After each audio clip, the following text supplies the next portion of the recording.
Monsieur le ministre, encore une fois, c'est un immense honneur de vous accueillir dans cette ambassade. C'est un immense honneur pour chacune et chacun d'entre vous.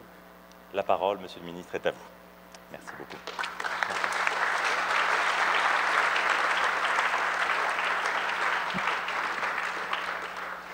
Monsieur l'ambassadeur, merci pour ces mots et pour votre efficacité pour l'organisation de ce déplacement. Je suis très heureux, mes chers compatriotes, de vous rencontrer.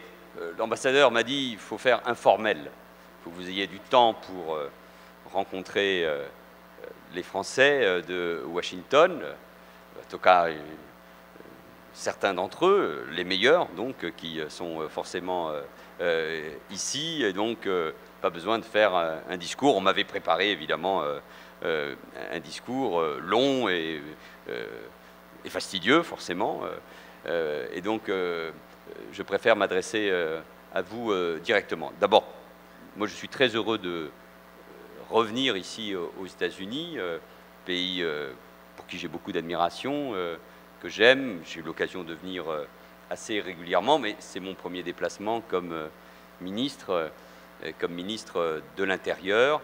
Et le partenariat et la relation de confiance que nous avons avec nos amis américains, je suis venu la renforcer et la conforter. Et c'était normal que je puisse aussi avoir un échange avec vous, comme j'essaie de le faire à chaque fois et comme chaque ministre doit pouvoir le faire quand il se déplace à l'étranger. Je me situe là dans une continuité, puisque les relations entre les deux présidents sont de très bonne qualité, mais d'abord je suis heureux de me retrouver ici. Nous le rappelions avec un journaliste, nous le rappelions aussi avec monsieur l'ambassadeur, qui était à ce moment-là également, mais avec d'autres fonctions à l'ambassade. J'ai eu l'occasion de venir d'accompagner Lionel Jospin, l'occasion d'un déplacement en 1998, ce qui me rajeunit pas, et qui avait été là aussi, mais il était Premier ministre, un déplacement qui avait été un grand succès. Et au fond, je retrouve là données, je crois, tout à fait essentielles. Nous avons besoin d'une relation de très grande qualité entre nos deux pays. Il y a des différences, bien sûr, d'approche. Il y a eu des conflits, des différences, des désaccords assez profonds, notamment avec la Deuxième Guerre en Irak. Mais aujourd'hui, je crois que nous connaissons un climat différent et que je veux souligner. Sur le plan économique, parce que, avec, je crois, beaucoup de justesse, le président Obama a regardé avec inquiétude la situation en Europe, et notamment dans la zone euro. Je pense qu'il est, comme nous tous, soulagé que cette crise de l'euro et de la zone euro, crise financière, soit plutôt derrière nous, même si la situation reste fragile et qu'il faut faire attention. Ensuite, pour remarquer et souligner là aussi que la France et les États-Unis partagent au fond la même vision sur la nécessité de soutenir la croissance, et vous savez combien en Europe et en France nous attendons de ce début de reprise aux États-Unis, combien c'est important pour le continent européen qui fait face, et vous le savez parfaitement, et notre pays n'échappe pas à cela, à une croissance faible, nulle, voire à une récession et un chômage de masse, et combien là cette relation transatlantique est nécessaire. L'ouverture de négociations entre l'Europe et les États-Unis est là pour montrer que là aussi nous avons des intérêts communs à défendre. Ça ne sera pas facile quand il s'agit du commerce, mais c'est indispensable que nous puissions bâtir une plus grande coopération sur le plan économique et commercial. Si je dis cela, c'est parce que par rapport à ce que j'ai lu ou entendu ici même il y a quelques années, notamment au début du premier mandat de Barack Obama, dans un monde qui a évidemment beaucoup changé avec l'émergence de nouvelles grandes puissances économiques, je remarque avec intérêt, sans aller trop vite, et nous n'avons pas le temps d'aborder trop profondément les choses, mais les États-Unis regardent de nouveau vers l'Europe, et c'est important aussi. c'est important pour nous et c'est important aussi pour vous, Français qui vivez aux États-Unis. Je sais qu'il est de bon ton de critiquer ce qui peut se passer en Europe ou en France, mais moi je remarque aussi la vitalité de nos entreprises, les liens qui peuvent exister entre les universités et les entreprises françaises et américaines.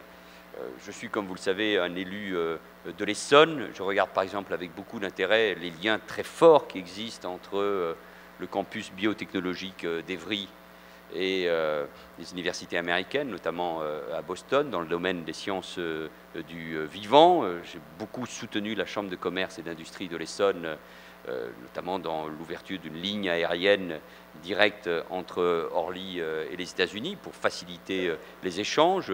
Vous-même, monsieur l'ambassadeur, vous me rappeliez l'implantation sur le campus de Palaiseau d'une grande université américaine, Stanford, si j'ai bonne mémoire. Bon, donc cela veut dire qu'il y a là des relations, il y a des débats, des incompréhensions, des explications à donner parfois sur notre fiscalité. Je suis sûr que vous-même vous vous posez des questions, parfois elles sont justifiées. Bon, donc nous avons là aussi à souligner la qualité de cette relation et à la conforter. Le rendez-vous d'ailleurs que vous allez organiser à New York cet automne va dans ce sens, autour de la capacité de nos entreprises, de nos grandes entreprises, comme de nos PME, mais aussi de nos étudiants, de tous ces Français qui produisent, qui sont inventifs, qui ont choisi les États-Unis pour développer tous leurs talents. Et je vous salue bien évidemment parce que vous êtes nombreux à faire cela. Et peut-être que pour sortir de cette crise économique que nous traversons, et cette crise qui n'est pas seulement économique, qui est aussi une crise de confiance en Europe sur notre modèle, parfois même une crise d'identité, il faut que nous sachions regarder le monde tel qu'il est et utiliser toutes les opportunités qui peuvent se présenter. Et puis nous avons une relation avec les États-Unis qui reste exceptionnelle et marquée par l'histoire. Je ne vais pas vous faire le discours habituel et repartir de Lafayette. Chacun le fait, j'imagine, ici, même si c'est une réalité. Celui qui a fait des études d'histoire et qui, devant vous, est évidemment sensible. Mais bon, pour moi, nous l'avons fait encore, trouver un moment pour aller au mémorial de Lincoln, passer un instant aussi au cimetière d'Arlington. C'est important parce que l'année prochaine, il va y avoir des commémorations très importantes, en France, bien sûr, autour du début de la Première Guerre mondiale, mais aussi pour saluer le 70e anniversaire du débarquement, et le président Hollande a invité Barack Obama à venir en France. Et tout cela nous rappelle tout simplement qu'il y a une relation exceptionnelle entre nos deux pays et qu'il faut la préserver, la développer, que nous avons tellement de points communs, notamment en termes de valeurs. Je ne connais pas évidemment les différences qui peuvent exister. La presse m'interrogeait sur la loi qui vient d'être votée il y a un instant au Sénat sur la régularisation massive. Quand on me pose la question, c'est pour savoir si je vais, comme ministre de l'Intérieur, opérer une régularisation massive en France. On n'est pas aux mêmes échelles et ce ne sont pas les mêmes situations. Mais moi, je suis convaincu que nos intérêts communs, les valeurs qui sont les nôtres, les combats que nous menons ensemble sont bien plus importants que les différences qui peuvent exister. Si je suis venu ici, enfin, c'est pour conforter notre relation en matière de lutte contre le terrorisme, la criminalité organisée, le trafic de drogue qui évidemment nous inquiète, pas loin d'ici, aux Antilles, où se trouve actuellement notre Premier ministre, sur la côte ouest africaine ou au Sahel, trafic de drogue qui alimente aussi le terrorisme. Donc nous avons là aussi beaucoup de coopération à renforcer. Je rencontre régulièrement mes homologues américains, Janet Napolitano ou Eric Holder. J'ai rencontré le directeur du FBI. Monsieur l'ambassadeur le rappelait.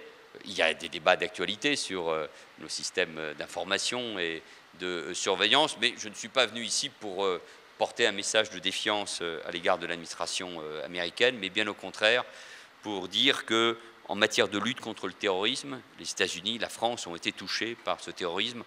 Nous avons en plus des formes de terrorisme qui ont des points communs. Ce qui s'est passé à Boston rappelle ce qui s'est passé à Toulouse et à Montauban il y a un an. Donc nous avons besoin de partager des analyses communes, de traiter ces sujets ensemble, mais aussi avec nos partenaires européens, de trouver, sur le plan technologique comme sur le plan humain, au fond, là aussi, des coopérations, des échanges d'informations, même si ça doit être discret, secret parfois, mais pour gagner en efficacité, parce que le terrorisme représente un danger profond pour nos sociétés mêmes, et s'attaque à nos démocraties et à des valeurs qui restent profondément universelles. Et quand on parle de valeurs universelles, de valeurs communes, on pense évidemment aux États-Unis et à la France, reliés par cette histoire que je rappelais là aussi rapidement. Et c'est ce message de confiance et d'optimisme que je suis venu tenir ici et que je veux vous tenir. La France, mes chers compatriotes, est un grand pays. Ça reste une grande puissance industrielle, économique, la 5e du monde. C'est une belle langue, une belle culture qu'il faut évidemment défendre, pas en regardant uniquement le passé, mais en regardant l'avenir. Les entreprises et les universités qu'il faut conforter, parce qu'au fond, nous avons un modèle social à conforter, mais en le modernisant, en le réformant. Mais l'innovation doit être toujours très présente, et beaucoup d'entre vous la représentent ici. Nous avons une jeunesse qui a soif d'avenir, et puis la France a toujours un rôle. Moi, je trouve que le regard de nos amis américains a beaucoup changé depuis l'intervention de la France au Mali. Peu de pays au monde peuvent, grâce au professionnalisme et au courage de nos armées, opérer une opération, opérer une intervention militaire de ce type, qu'ici même aux États-Unis, beaucoup pensaient qu'on ne pouvait pas la tenir.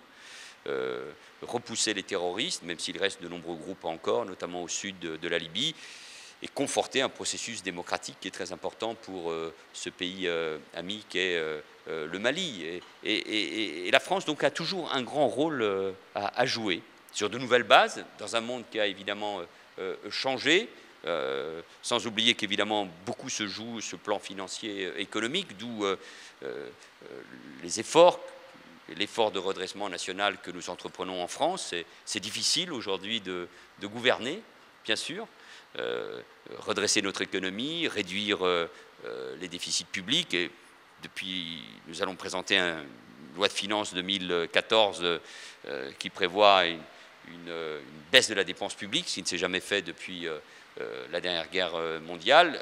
Faire une réforme des retraites, de notre marché du travail, de notre système scolaire, c'est difficile, mais vous suivez ça, et puis vous venez de désigner un parlementaire, un nouveau député qui vous représente et que je connais, même si je connaissais bien celle qui était votre députée avant, mais je suis ministre, donc je ne vous dirai pas les préférences, mais vous pouvez l'imaginer. Mais il faut travailler avec vos représentants, d'ailleurs, que je salue, et aussi avec ce député. Mais voilà, la France doit faire un effort de redressement dans un monde qui est ouvert. Et dans la mission qui est la mienne, protéger les Français et développer des coopérations pour que les États démocratiques qui partagent les mêmes valeurs se soutiennent, c'est une mission pour moi qui est tout à fait exaltante, passionnante, parce qu'elle est au cœur même de ce qu'est notre pays, c'est-à-dire conforter ce besoin d'État qui existe partout et que je ressens en parcourant le pays.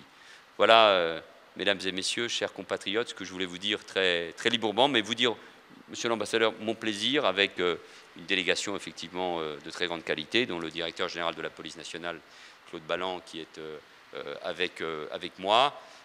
Vous dire que c'est une très grande fierté d'être ministre et de représenter la France ici aux États-Unis et de trouver des amis américains très ouverts et très intéressés par ce que nous faisons. Merci de votre écoute et merci du plaisir que j'ai à vous rencontrer.